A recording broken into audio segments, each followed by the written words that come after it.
Cada día esto se pone más difícil. Por un lado sostener esta mentira y por el otro montarlo.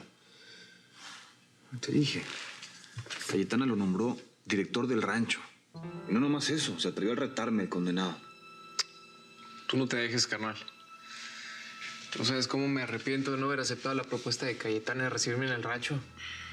A estas alturas, ya sería rico. Tendría poder. Pues ahora es imposible, pero hiciste bien en disimular. Pudiste haber despertado sospechas. Si hubiera estado viviendo ya en el rancho con Irina, no hubiera permitido que Montalvo tocara con un solo dedo la fortuna del Junco. Es más, ya le hubiera puesto patitas en la calle. De todas formas, hay que pensar en un nuevo plan.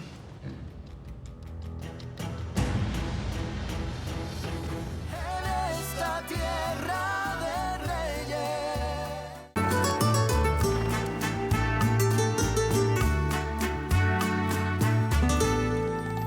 Si no te tengo, ya no le encuentro más ningún sentido.